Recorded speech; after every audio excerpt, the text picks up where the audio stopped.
Who's that? Best behavior. Now I gotta put your ass on respirators. Kanye blacked out, that's the best he gave you? Jesus Christ, easy nice, my best. A saber. Can't stop, won't stop, wouldn't fuck your bitch, she built like a bread box. See your bad bitch, she is average. I'll turn your fat bitch into a bad bitch. See a little niggas getting money again. I'm on my Willie Lynch, I got plenty of wins. See you counted on your lies, not like Jag. Random never number one, not like that. Started up at the bottom, they going down on my top. Giving maniac flows, call a joker with plots. Just another new Kane that I'm able to stop. Invented thug life, I ain't gonna lie, it was Pac. Gatling gun, then it's you and me. Beefing on his beat, he thinking that he gone. He in too deep, pop him in his dome. Sound like Metro Pete, yeah. It's a fact, my nigga. Where's Lucifer? Serve your master, nigga. Quote a little bit for your masters, didn't ya? Lifetime in hell, I feel bad for niggas. Y'all so at a mic at a time. Just another fish hooked on the line. Beach whales to that motherfucker dry. Then I go right 150 rounds. Welcome back. Hope you guys doing alright. Fair use, entertainment purposes only. We're gonna dive into the world of, I don't even know what to really call it, so we just gonna say make-believe.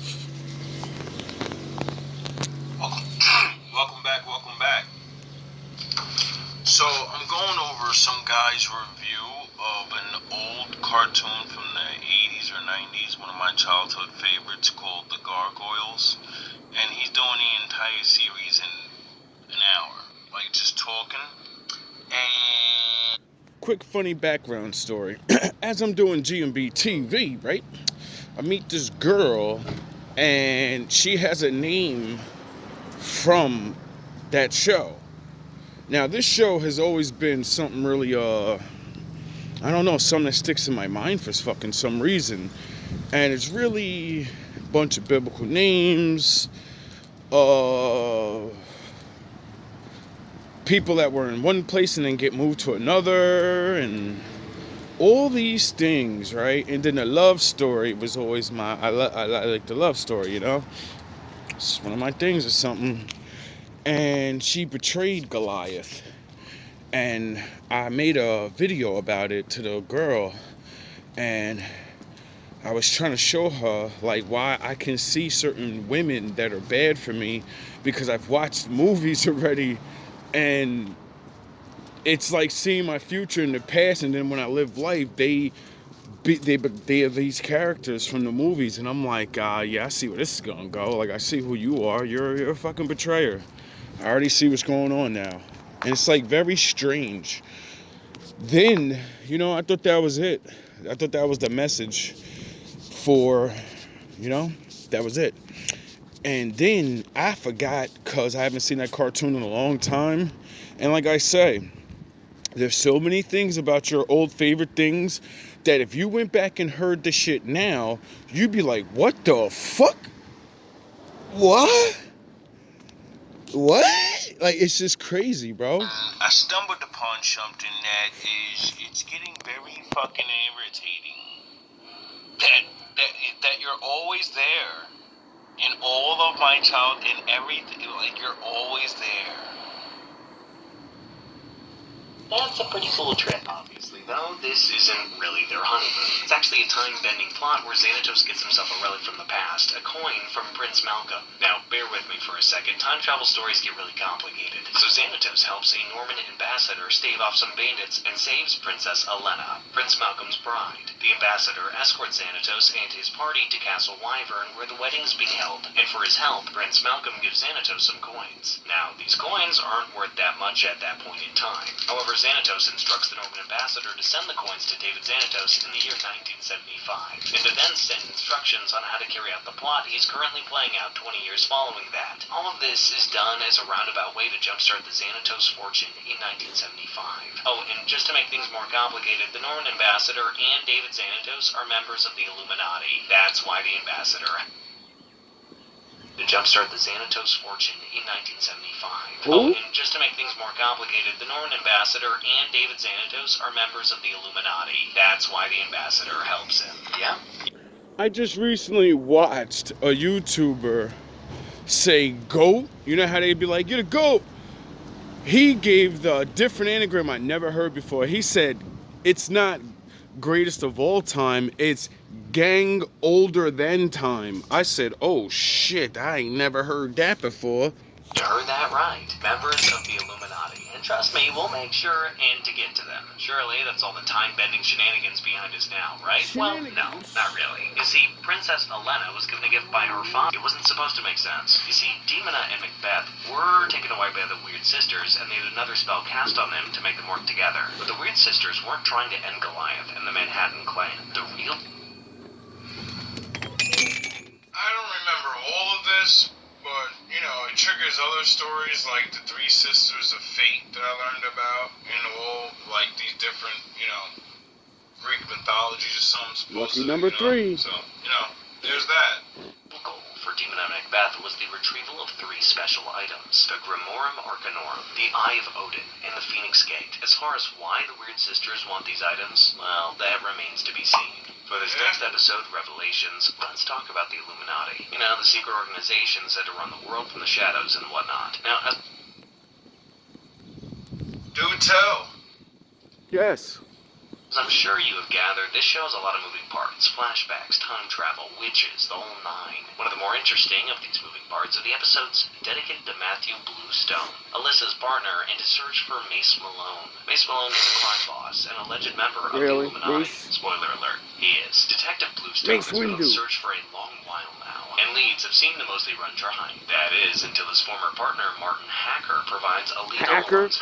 This eventually ends up with Bluestone meeting with Malone face to face, where all is revealed. His investigation hasn't gone unnoticed by Malone or the Illuminati, and it's proven really very impressive. So impressive, in fact, Malone is prepared to offer Bluestone full-on membership into the shadowy organization. However, one does not simply join the Illuminati. First, the two will have to exchange acts of good faith. For his half, Malone tells a tale that Bluestone can't believe, that gargoyles exist, and that Alyssa knows about them. Wow, way to keep a secret, Malone. Of course, Bluestone confronts his partner about this, and Alyssa reveals all about the gargoyles. And it's a good thing, because for Bluestone's act of good faith, he must bring a gargoyle to Malone at the Hotel Cabal. Here, Malone has set up essentially a house of horrors that is designed to break the minds of anybody on the inside, and plans on getting any and all information. It's really funny, these names and stuff. See, back then when I was a kid, it was just a cartoon. And then, you know, now I'm in real life, and some of these things are real. You know? Even the gargoyles. You know? We're in a new world now. Remember how they said, you know, things could be real that we grew up on? You know? So, you know? Can out of Goliath, but Bluestone isn't going to just let Goliath suffer. Instead, he gives Goliath the key needed to traverse the hotel with ease. In doing so, he effectively turns the tables on Malone, leaving him trapped inside, while he and Goliath escape. I mean, that's all well and good, but I don't see how that got Bluestone any closer to the Illuminati. And well, that's because it wouldn't have. But remember Martin Hacker, the guy that gave Bluestone the information in the first place? Turns out he too is a member of the Illuminati. And for Bluestone's aptitude for discovering the truth, Hacker inducts him among their ranks. Hey, this is the Illuminati we're talking about. It makes sense that there are a lot of hoops to jump through to get in. For this next episode, Double Jeopardy, think back to the earlier part of this season. Anton Zavarius was tasked with creating a gargoyle from scratch, but he simply couldn't do so without a living gargoyle to draw DNA from. Well, in this episode, Zavarius finally got the live sample that he's been needing. Flesh and blood from Goliath himself. With this one small sample, Zavarius has been able to create what is essentially a clone of Goliath, but this is... Oh yeah, I forgot to say, the gargoyle, the main one, the good guy, his name is Goliath. And it's, you know, Because the biblical It's just a names. clone, rather a specimen created and bred specifically for David Xanatos. When I was a kid, I would have never believed you can clone things. It's just cartoons. And then it's funny because the gargoyles turn to stone, and you know, and then you know, and then they don't, and then because it's like a natural thing or something. And then I watched a video where they found a really big fucking thing in the floor that looks like a really live angel, and it's all stone. Just as means, you see, gargoyles age incredibly slow. I don't know. So Severius modified some genes to have Thalog age faster. Throw in some very specific Xanatos-produced education, and you've got yourself one intelligent beast, and this beast is known as Thalog. Yes, that's just Goliath spelled backwards, mostly. Oh, the reverse thing. Oh, that's cool. Now I'm gonna stop watching this and we're gonna jump around and see how many times we hear the same fucking goofy things. I wonder why. I wonder why. The Marvel Universe is a very scary place, and it's so scary that the most intelligent individuals in the Marvel Universe have created their own group that they call the Illuminati. The Marvel Universe is a very scary place, and it's so scary that the most intelligent individuals in the Marvel Universe have created their own group that they call the Illuminati. The Marvel Universe is a very scary place, and it's so scary that the most intelligent individuals in the Marvel Universe have created their own group that they call the Illuminati to make decisions that affect the entire Marvel Universe. The group was actually created in 2005, but they were retconned into the history of the Marvel Universe, and they claimed the Illuminati to make decisions that affect the entire Marvel Universe. The group was actually created in 2005, but they were Really? 2005? retconned into the history of the Marvel Universe, and they claim to have been active as far back as 1971 when they first supposedly formed up following the Kree Skrull War. So we're going to go over how they started and all of the meetings that they had and all of the large story arcs that happened in the Marvel Universe. But the problem is that normally they can't agree on what course of action to take, so they don't actually end up doing anything as a group. But their latest actions and the latest story arc, that is why I bring them up, because when you hear the story later this week, you're going to think that this is the coolest top secret group in the Marvel Universe. Or you may hate them with a passion. So, following the Kree Skrull War that ravaged the planet Earth, Iron Man held a secret meeting with Mr. Fantastic, Namor, Black Bolt, Professor Xavier, Black Panther, and Doctor Strange. Following the Kree Skrull War that ravaged the planet Earth, Iron Man held a secret meeting with Mr. Fantastic, Namor, Black Bolt, Professor Xavier, Black Panther, and Doctor Strange. So, basically, aliens came to the Earth and, the Marvel teams, and they got together and they fought like the movies. That's what the comics, they've been ahead of the movies. That's where, things come from sometimes, other places. And if you, read the comics and you keep up with that, you know what the movies are gonna do because they're making the same stories. They just put the movie differences and stuff. But ultimately, you find out that all the top leaders of all these groups, they named all leaders of groups. And the leaders made a group of leaders. Because they all realized they're bigger threats, and they're little niggas. You're not even capable of understanding what's going on. 2, your opinion don't matter. So you're gonna use your little mind, and we're just gonna have to erase your mind or get you the fuck up out of here. Because,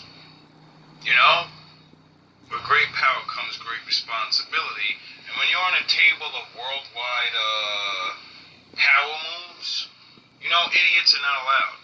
Your emotions get involved. He stated that various superheroes had information about this Kree Skrull War, and that if this information had been shared with the superhero population as a whole, they probably could have prevented mass destruction. With the only real defense of the Earth. So in their world, there was an alien invasion and nobody knows about it.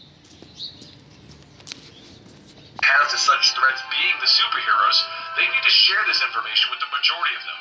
So the group as a whole agrees for the need of such a group, all except for Black Panther, who foresees problems once the group disagrees on something. Oh, I wonder why. I wonder what Black Panther was getting at. I don't know. The Illuminati was then involved with the battle with the Pride. Why is it always the black man to say, nah, bro, this is a little, you're stepping over boundaries now. We're literally about to become what we've been fighting against, nigga. Y'all don't see what's about to happen? They locked up the supervillain families, and then supposedly Professor Xavier and Reed Richards tried to prevent the second secret wars from happening by forcing every superhero into an unconscious state. They failed though, and the second secret wars happened. And the rest of the moments that they were retconned into for the second secret wars don't even fully match up with the current continuity. They next show up when Marvel Boy arrives, and they ultimately try to convince him to be a hero for Earth. After also trying to get Sentry onto the Avengers team, they seemingly vanished, and they were replaced by the Council of Kings in the House of M story arc.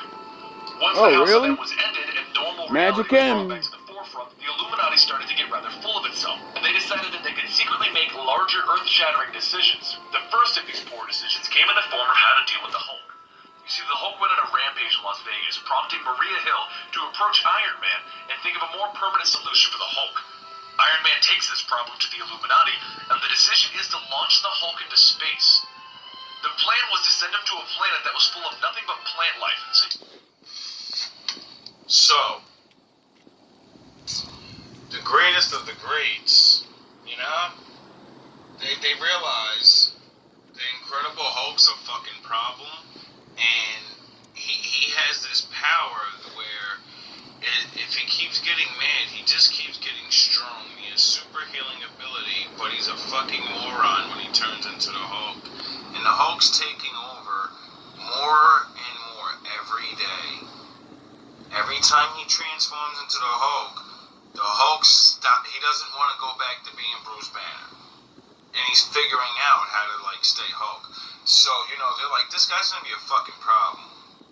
So, either we execute him now, before he gets too strong, and we become bad guys, you know? Or, you know, we just do it while nobody's looking. And just say, you know, a supervillain took him out. Or, we just shoot him off to this fucking planet. You know? There's nothing there. He can fucking rage out and do what he wants. He can fucking Hulk smash all he wants. You know? Unbeknownst to these idiots, the planet actually has things in life. And somehow, I forget how it goes, but Hulk ends up gaining consciousness. And Bruce Banner doesn't get to come back anymore. So Hulk gets a bunch of, like, long time fighting on this world with other aliens. He gets to grow up. He lives the Gladiator story. He literally lives Gladiator on a whole planet. Alright? And as he bashes and smashes his way through everybody, because, you know, the only people that can deal with him just sent him away. And now he's somebody else's problem. No one can stop him. And he has intelligence now. So Hulk doesn't just want to smash. Hulk wants pussy. Hulk wants to be king. Hulk wants vengeance on the people that fucking sent him there. So Hulk's gonna come back and try to destroy the Earth now. Did you know Hulk became one of the greatest threats to these people and humanity itself because they decided to play, you know, the Most High and say, you're judged and we judge you to this planet to be banished forever. But we're not God, so we don't know what's really going to happen. So then if you come back and you're, like, stronger and smarter than you ever were before, we got a fucking problem on our hands. You couldn't deal with him when he's a dummy. So much for thinking you know everything. Now right? he's tactical. With a planet behind him. Registration Act. He wanted to get the Illuminati behind the act before they went public with it. So that way the biggest members of the superhero community would be backing this plan. Act for the Superhuman Registration Act. He wanted to get the Illuminati behind the act before they went public with it. So skip. But when Reed tried to wish the gems away, he failed horribly. It's really funny because in the X-Men story, you know, there was a mutant registration act where all mutants had to tell human beings, I'm a mutant. And if you didn't and you got caught, life sentence. You know? Sort of like Negroes. He was forced to make a rather unpopular decision. He decided to let each member of the Illuminati take one of the gems for safekeeping. Following this event, the Hulk came back to planet Earth to get revenge against the Illuminati for sending him into space with a faulty ship that was destroyed, killing his wife and unborn son. Oh, I forgot about that part. Why he wants total revenge on the bad guys. I mean the good guys. He went to each member of the Illuminati and eventually captured every single one of them except for Namor. They actually sent this man off to become their doom. Okay. Because Namor is the only one who opposed sending the Hulk into space. He then pitted each of the Illuminati against each other in a gladiator-style ring where they would have killed each other if the Hulk didn't stop them, stating that he had proved his point. Oh. He said, now you're gonna do what I had to do. But you're gonna do it to each other. Now fight, you fucking punk-ass monkeys. Dance, monkey, dance. What was the point that he proved to them?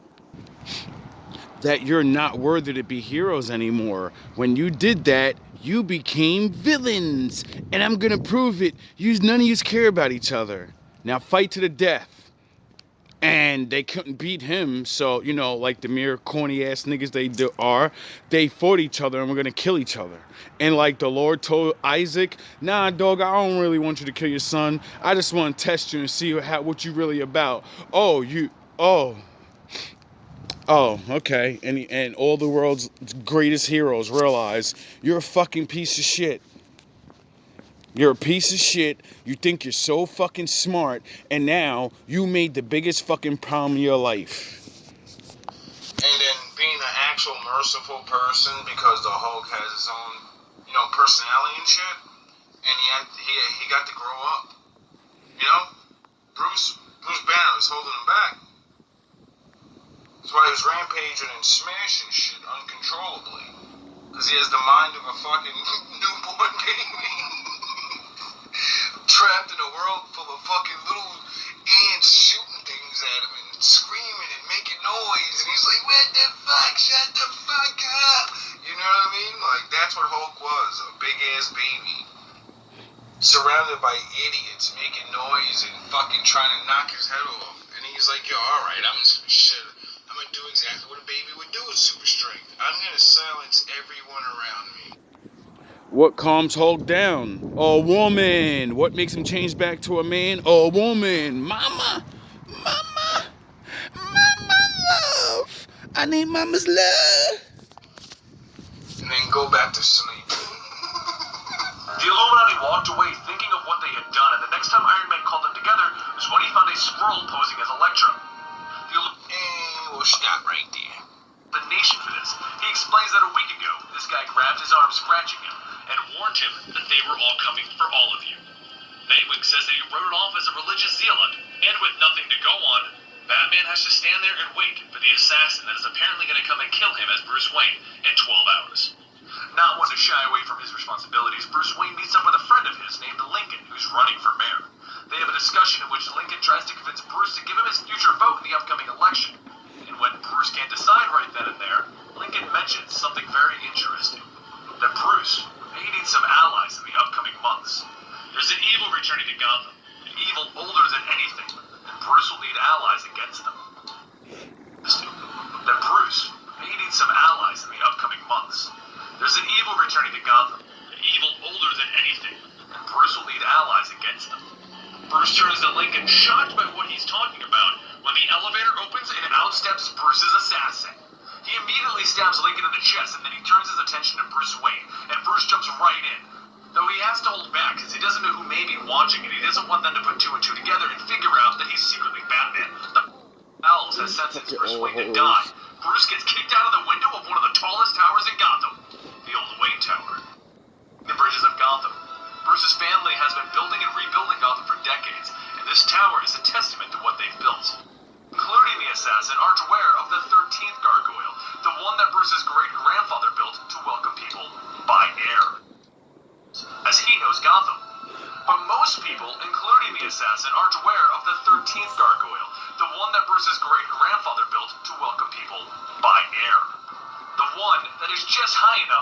Bruce to grab onto while the assassin plummets to his death. No one knows Gotham better than Bruce Wayne. He can't find anybody, other than maybe his great-grandfather Alan Wayne, who said that the owls were out to get him, and he died by falling into a manhole cover. Bruce then goes back to visit with Lincoln to find out what he meant by the evil is returning to Gotham, and Lincoln tells him that somebody has been watching him. He woke up one morning to find an owl standing over a pile of bones. Lincoln thinks that something has returned to Gotham, and is finally taking notice of what Lincoln and Bruce are doing in their rebuilding attempts of Gotham. Suspicious that he had the 13th floor of the old Wayne Towers. Best place for an assassin to hide. Well, right beneath your feet. And Alan Wayne, he was so superstitious that he had the 13th floor of the old Wayne Tower sealed off to prevent the bad luck from getting out. But wouldn't that be a good place for an owl to nest? Or an assassin to hide out? Batman goes to the old Wayne Tower, and he blows a hole in the 14th floor. And then he calls Alfred. He needs to know all of the buildings that are in Alan Wayne's trust that he's been building with that trust. He finds an odd and old-looking picture of people in owl masks, and then he calls Alfred. He needs to know all of the buildings that are in Alan Wayne's trust that he's been building with that trust, so that he can go inspect all of their 13th floor. Home for the Court of Owls. Live, and then the building blows up. He finds proof, a new photo with a new group of men in masks, and a new assassin. The Court of Owls must live. The assassin breaks through the wall, grabbing Batman and dragging him down while removing his utility belt. Batman looks up, and he realizes that he's not in the sewers anymore. The TV screen over his head displays 3 people in owl masks stating, "Welcome to the labyrinth, Batman." A week goes by, and no Batman answers the bat signal. And his only source of water is from an owl fountain of water, and he can't trust that source. He's starting to become delusional, paranoid, and he doesn't know what to do, because he can't find his way out. He does come across photos of every man that they have killed in this labyrinth over the years. The tricks. He goes deeper and deeper until he comes across some coffins with the photos of children on them. It's a story they're telling me, he tells himself. Reaching owl and they attack him. What's going on? Is Batman losing his mind? Bro, my hands are so fucking cold right now. Winter's sneaking up. And whoever likes my videos, I hope you appreciate the suffering that I go through to make these videos outside. Because, bro, when I be at work some days, yo, bro, it be colder than motherfucker, bro. The perfect time for the assassin to strike. And he does, stabbing Batman in the back.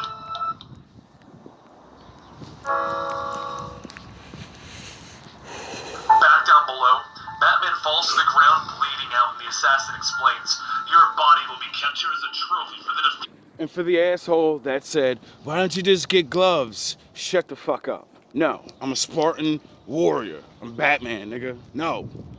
And besides that, if you get gloves, you know what I mean? The phone slips out of your hand and shit. Stop popping shit. Learn to go through things, nigga.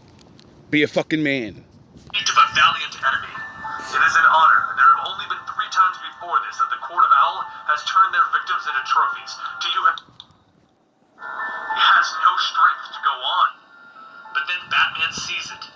A photo of Alan Wayne at the end of his life, after their torture. A photo of Alan Wayne begging. And Batman will not go down that way. He gets back up to fight and he exclaims, "I'm sick to death of owls." You see what happens when you actually go through the hard shit? Your enemies put you through even harder shit, and they're like, "Look, he's done! He's done!" And then you get that one burst last of energy because you love life, you love what you're doing, and you realize, nigga, this is my time. You were brought here to me. Or it says, "I'll be back for all of you." And it explodes real. And he says, "You can't beat me. I am Gotham. Gotham is my city." And he tells them, "I took the potassium chloride from the camera that you kept moving." And it explodes real nice with the marble that you've made your fountain out of. And with that, he blows a hole in the floor and says,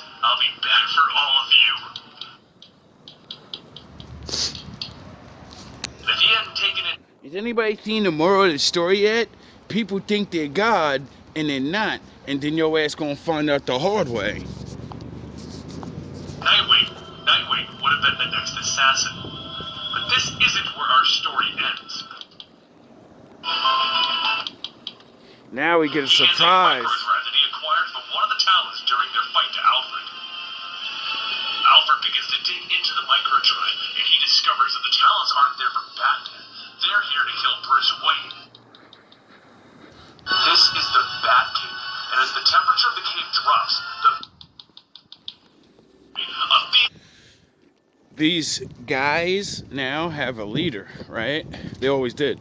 And since Batman figured out about the organization, he said, we're going to war with Batman, go at Gotham. The entire Gotham, get everybody.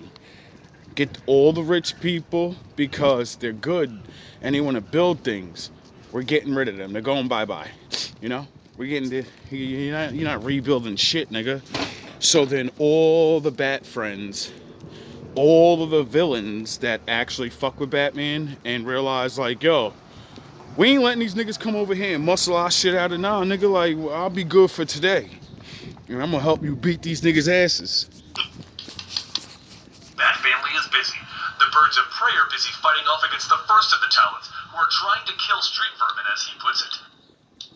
Nightwing stabs a talon in the heart, and then he proceeds to fight off the revived Willie.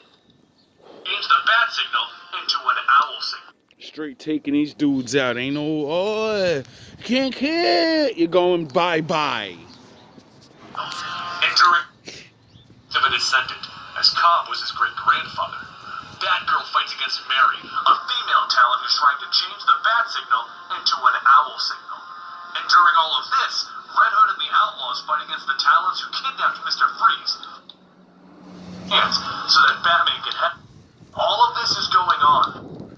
They have a heart-to-heart with these talents. Catwoman, Spark, and the Penguin all end up teaming up, and they fight against their own talent. Saved. Batman takes the dump. They're all. That he as a child thought that the owls were in. But he was wrong. They weren't here. And if they are now, and he was right as a child, does this mean that the owls actually killed his parents? No time to think about that now as he kicks in the door, prepared for a mighty fight with the entire court. Except, they're all dead. All of them. Even their supposed leader, Joseph. They all seem to have drank poison with their wine. What an anticlimactic ending. As a note, follow me down the rabbit hole.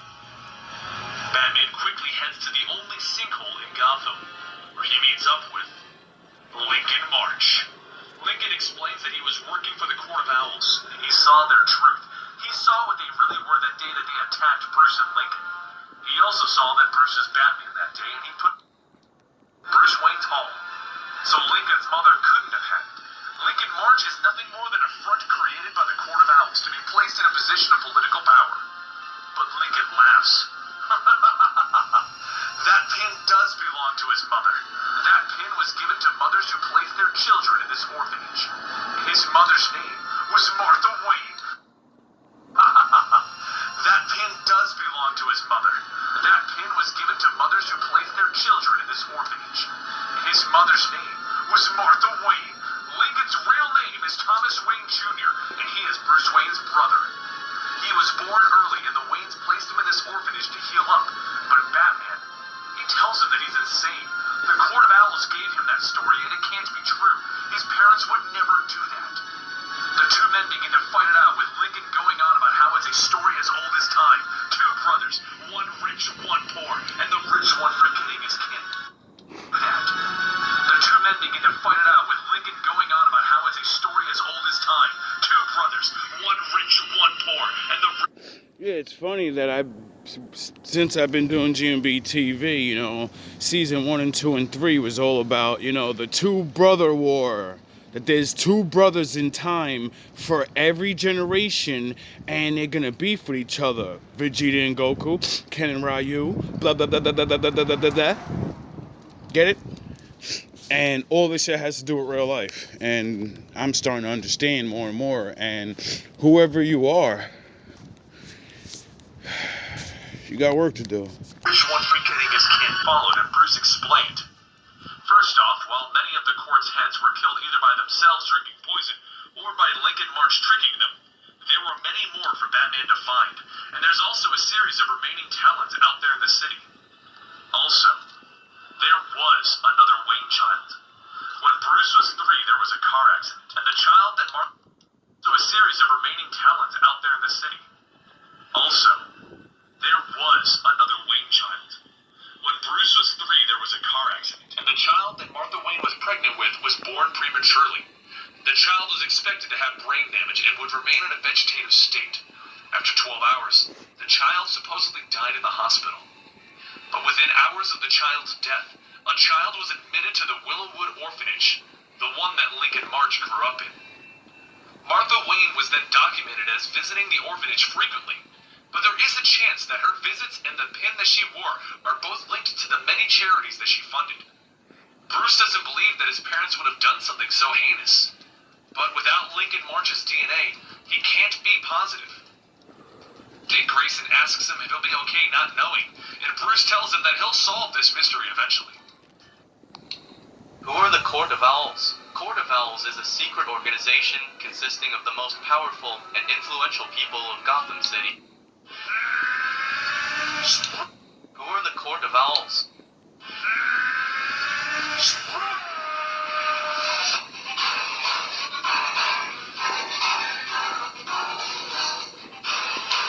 Who are the Court of Owls? Court of Owls is a secret organization consisting of the most powerful and influential people of Gotham City. They've been secretly ruling Gotham since its founding, unknown to general population. This group doesn't hesitate to use violence and intimidation to protect their interests. They usually employ highly professional assassins known as Talons. They even tried to kill Bruce Wayne because they perceived him as a threat. It was later revealed that Court of Owls is just one branch of global organization known as Parliament of Owls, a group which worshipped a dark god Barbados and sought to release him using Batman. Who are the Court of Owlman is Batman's evil counterpart from Earth 3. But did you know he's not actually a variant of Bruce Wayne? On Earth 3, Batman actually had a brother named Thomas Wayne Jr. Thomas actually devised a plan to murder both of his parents in the alleyway that night. But when he went to shoot his parents, Bruce tried to stop him, so he actually ended up killing Bruce. While Thomas was dealing with his brother, Alfred actually ended up killing their parents, saying, "It's done, Master Thomas." But after all this, Thomas looks up and sees an owl,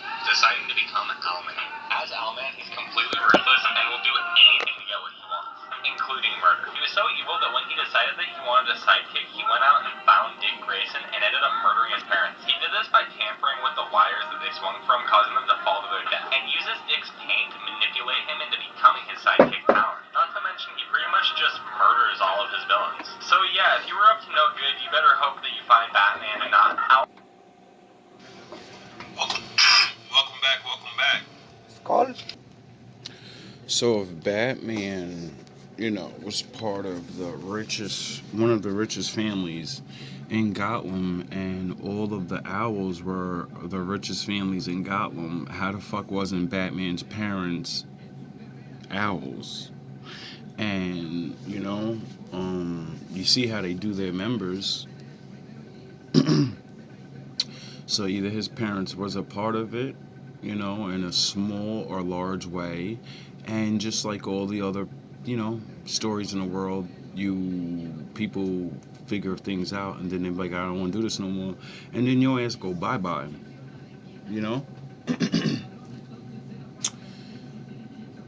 Anyway. Isn't it weird? Isn't that like weird? Like how cartoons are saying all these things, all love, all praise to the Most High.